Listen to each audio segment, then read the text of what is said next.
এখানে আসলো 1 plus 1 minus y 1।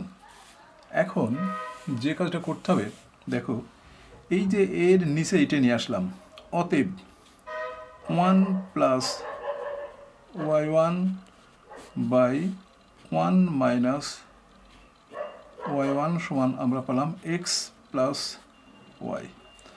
নিচে একটা 1 আছে ধরে নিলাম। তো এখন এইটাকে আমরা যোজন বিয়োজন করব। উপরে যদি যোজন করি, এটার নিচেরটা এটা উপরে যোজন করলে তাহলে আমরা পাচ্ছি 2, আর ওইটা থেকে এটি বিয়োজন করলে তাহলে পাচ্ছি 2y1। ঠিক রাইট হ্যান্ড সাইড ওই কাজটাই করতে হবে।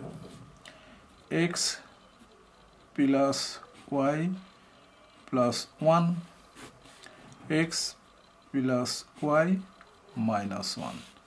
দেখো 2 2 কেটে গেল। তো y1 সমান লিখলে এটা উপরে যেমন চলে যাচ্ছে এটাও উপরে চলে যাবে। তো y1 সমান আমরা পাচ্ছি এক্স প্লাস ওয়াই মাইনাস 1, নিচে এক্স প্লাস ওয়াই প্লাস 1। এখন আমরা কি করব, আবার এটাকে ডিফারেন্স করব। তাহলে এটা y2 হয়ে যাবে। y2 সমান মানে ইউভির ফর্মুলায় আমরা ডিফারেন্সিয়েশন করছি x plus y plus 1 into এটাকে ডিফারেন্স করতে হবে 1 প্লাস y1। ঠিক এটাকে মানে ইউভির ফর্মুলার যে নিয়ম সেই নিয়মটা আমরা প্রয়োগ করছি।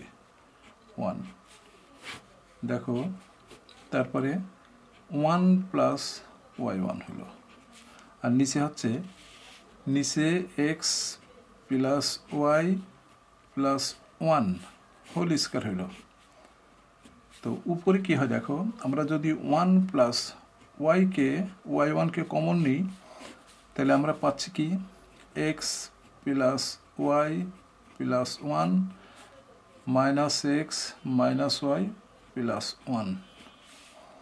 নিচে যা আছে ওইটি থাকবে x plus y plus 1 whole square. দেখো এখানে এক্স ওয়াই কেটে গেলে 2 হলো, অর্থাৎ আমাদের আসতে হলো x plus y plus 1 whole square. এখানে থাকছে দেখো এখানে থাকছে 2 1 প্লাস y1 এটা থাকলো। এরপর আমরা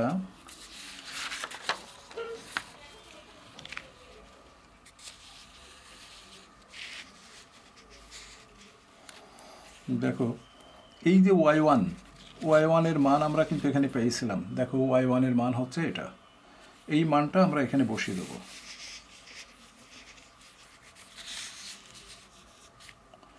তো y2 সমান এই y2 আমরা এখানে নিয়ে আসি, এই যে এই y2 আমরা এর নিচে নিয়ে আসলাম, এটাকে আমরা সাধারণভাবে রাখছি। 1 প্লাস y1 এর মান আমরা জানি যে x plus y plus 1 by x plus y minus 1, আর নিচে থাকছে এটা উপরে মাইনাস হবে নিচে প্লাস হবে এক্স প্লাস ওয়াই প্লাস 1। যেহেতু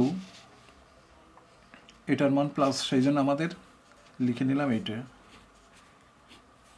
তো এটা স্কোয়ার দেখো, তারপর y2 মাইনাস y2 বাই 2 সমান সমান এটা লসও করলে কি হচ্ছে দেখো, লসও করলে x plus y plus 1 x plus y minus 1, আর এটার নিচের সাথে চলে আসছে x plus y plus 1 whole cube হয়ে গেল, কারণ ওই যে এক্স প্লাস ওয়াই প্লাস 1 এটা নিচে চলে আসলো হোল কিউ হয়ে গেল, আর এটার সাথে এই 1 কেটে গেল, এই 2 এদিকে দেখো এটা দুটো করে হচ্ছে 2x 2y x plus y x plus y plus 1 whole cube. আর এই 2 দেখো এখানে 2 আছে, কিন্তু এই 2 এর সাথে গুণ হয়ে গেল, এটা 4 হয়ে গেল। অর্থাৎ আমাদের সলিউশন হচ্ছে y2 সমান দেখো 4x plus y by x plus y plus 1 whole cube. আমাদের সলিউশনটা প্রমাণ হয়ে গেল। দেখো এইখানে যে প্রশ্ন করা হয়েছিল যে এক্স প্লাস ওয়াই সমান e to the power x minus y, প্রমাণ করো যে y2 সমান 4x plus y by x plus y plus 1 whole cube. এটা প্রমাণ হয়ে গেল। এখন আমরা চলে আসলাম এই যে এই অঙ্কগুলোতে। এগুলো যেহেতু ঢাকা ভার্সিটির এমসিকিউর জন্য যথেষ্ট গুরুত্বপূর্ণ, তো আমরা এগুলো দেখব যে কিভাবে আমরা 1 সেকেন্ডে সলিউশন করতে পারি। তো তোমাদেরকে প্রথমে যে বিষয়টা জানতে হবে সেটা হচ্ছে যে আমরা আমাদের সূত্র হিসেবে মনে রাখতে হবে আর কি, 1 মাইনাস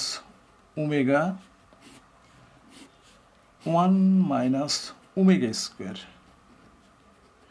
এটার মান সবসময় 3। দেখো তুমি যেভাবে গুণ করে এটা বের করো না কেন 3 পাবা। আবার 1 প্লাস ওমেগা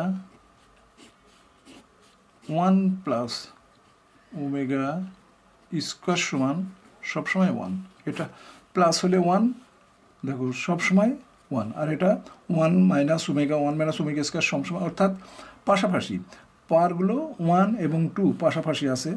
তো 1 minus omega into 1 minus omega square সমান 3। এটা গুণ করে দেখো তোমরা 3 পাবা, এটাও 1 পাবা। তো এখন একটু লক্ষ্য করো এই অঙ্কগুলো।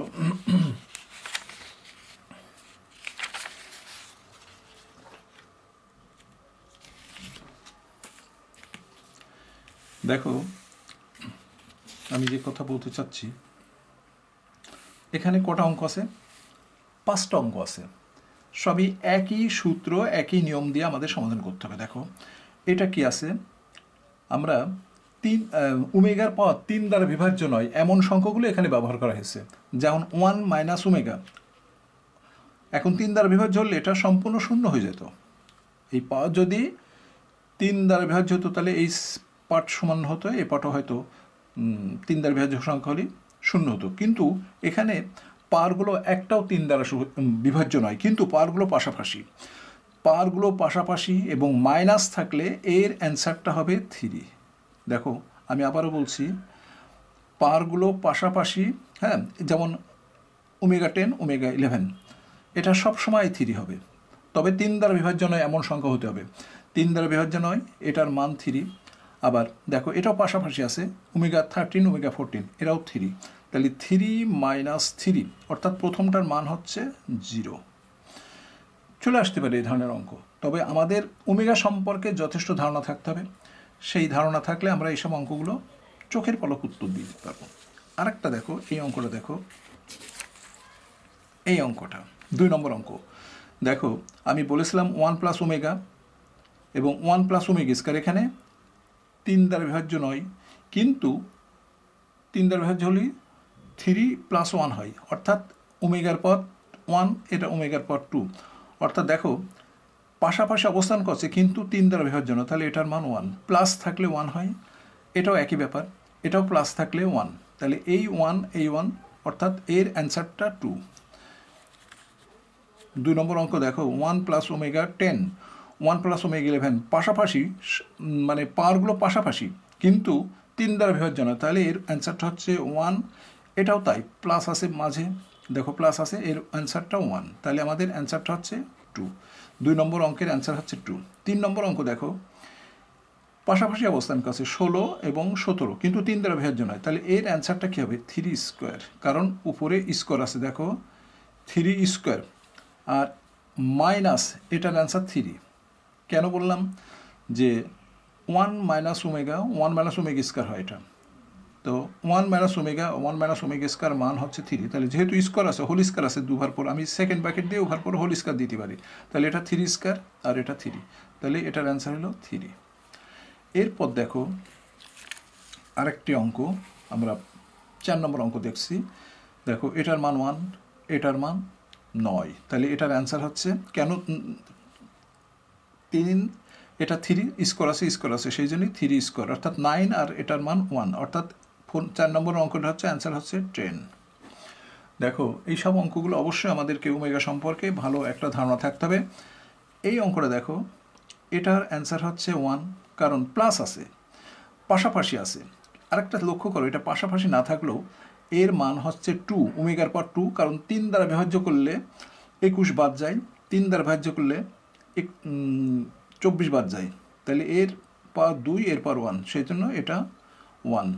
আর দেখো 73, তাহলে 72 বাদ দিলে 1 থাকে, আর এখানে দেখো ওমেগা স্কোয়ার, তাহলে এটার মান 3 3 9 আর 1 10, এটার অর্থাৎ 5 নম্বর অঙ্কের অ্যান্সারটাও 10। এখন আমরা চলে আসলাম আরেকটি নতুন অঙ্ক, এটা হচ্ছে ইন্টিগ্রেশন। এই ইন্টিগ্রেশনটা আমাদের 2021-22 ঢাকা ভার্সিটিতে হয়তো আসছে। তো এইটার অ্যান্সার হচ্ছে 0। কেন 0 আমি সেটা বলছি। যদি এক্সের সহগ আর এই পরম মানের এক্সের সহগ সেম হয়, তাহলে সেটা অ্যান্সার সবসময় 0 হবে। এবং 0 হওয়ার আরেকটি শর্ত হচ্ছে তাদের আপার লিমিট নেগেটিভ, লোয়ার লিমিটও নেগেটিভ। যদি upper limit lower limit negative থাকে, এর সহগ যদি সেম হয়, তাহলে সেটার অ্যান্সার 0। আবার দ্বিতীয় অঙ্কটা দেখো, আপার লিমিট লোয়ার লিমিট তাদের পাওয়ার নেগেটিভ, এটাও নেগেটিভ -2, এটা নেগেটিভ -5, কিন্তু দেখো এক্সের সহগ 3, এক্সের সহগ 3, তাহলে এটার অ্যান্সারও 0। এখন যদি সহগগুলো ভিন্ন হতো, তাহলে আমি অঙ্কটা তোমাদেরকে 5 সেকেন্ডে করে দেখাতাম যে কিভাবে আমরা সহগ যদি ভিন্ন হয় তাহলে কিভাবে 5 সেকেন্ডে অ্যান্সারটা বের করে ফেলা যায়। এরপর আসো 2 নম্বর অঙ্ক। 2 নম্বর অঙ্কে কী বল, এখানকার 2 নম্বর অঙ্ক, y সমান ax² plus bx plus c পরাবৃত্তের উপকেন্দ্রিক লম্বের দৈর্ঘ্য কত। এখানে যতগুলো অঙ্ক আছে 5 সেকেন্ডে বেশি লাগবে না, আমি প্রত্যেকটা অঙ্ক তোমাকে দেখাবো যে কিভাবে তোমরা 5 সেকেন্ডে অঙ্ক সমাধান করে ফেলবে। এটা 1 সেকেন্ড, চোখের পলক উত্তরটা বলে দেওয়া যায়। তো চোখের পলক উত্তরের বলার যে শর্ত, সে শর্তটা তোমরা এখন দেখো। প্রথমে আমাকে মানে এটা তো পরাবৃত্ত, প্রত্যেকটা কিন্তু পরাবৃত্ত, তো এই পরাবৃত্তগুলো সলিউশন করতে হলে মানে উপকেন্দ্রিক লম্বের দৈর্ঘ্য, অক্ষরেখা, নিয়ামকের সমীকরণ, এগুলো খুব সহজ করে করা যায়।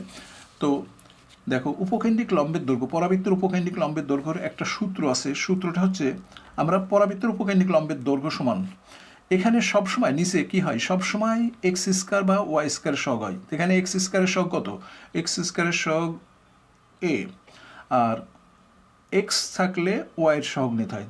y² তো থাকা সম্ভব না, কারণ পরাবৃত্তে x² থাকলে y² থাকে না, y² থাকলে x² থাকে না। তখন আমরা কি করব, x² সহগটা সম্পূর্ণ নিচে নিয়ে আসবো, আর ওয়াইয়ের সহগটা উপরে লিখবো। এখানে যদি 3 থাকতো তো আমরা 3 লিখতাম, তাহলে এখানে ওয়াইয়ের সহগ হচ্ছে 1, তাহলে এর উপকেন্দ্রিক লম্বের দৈর্ঘ্য 1/a। দ্বিতীয়টা দেখো, দ্বিতীয় অঙ্কটা দেখো, এখানে x² সহগ আছে কত, 8। দেখো এই অঙ্কটাই, অর্থাৎ পরাবৃত্তের এই অঙ্কটায় x² সহগ 8 আর ওয়াইয়ের সহগ 32, তাহলে আমরা 32কে 8 দিয়ে ভাগ করলে 4, তাহলে এর উপকেন্দ্রিক লম্বের দৈর্ঘ্য 4। এরপরে দেখো আরেকটা অঙ্ক, এখানে বলছে পরাবৃত্তের উপকেন্দ্রিক লম্বের দৈর্ঘ্য কত। আমি 3টে কেন নিয়ে আসছি, একটা দেখো ওয়াই, এখানে যদি y² থাকতো, মনে করো এখানে যদি y² আছে, y² থাকলে আমরা কি করতাম, y² সহগটা নিচে নিয়ে আসতাম 8, আর x এর সহগ 67, তাহলে এই রেখার যদি মানে এই পরাবৃত্তের y² সহগটা আমরা সবসময় x² থাকুক আর y² সেটা বিষয় নয়, x² থাকলে x² সহগ, অপরটা y এর সহগ নিতে হবে। যেমন এখানে নিয়েছি 8 32, এখানে নিতে হবে যেহেতু y² সহগ 8 এবং x এর সহগ 67, তাহলে এর পরাবৃত্তিক উপকেন্দ্রিক লম্বের দৈর্ঘ্য 67/8। এরপর চলে আসলাম, বলছে অক্ষরেখা সমীকরণ কি। দেখো অক্ষরেখার সমীকরণ বের করতে হলে আমাদেরকে যে কাজটা করতে হবে, 5 নম্বরটা বলছে অক্ষরেখা। তাহলে অক্ষরেখা সমীকরণ আমরা স্কোয়ার সম্বলিত পদগুলো তুলে নেব। স্কোয়ার 8x স্কোয়ার আছে এবং অপরটা 64x আছে। এখানে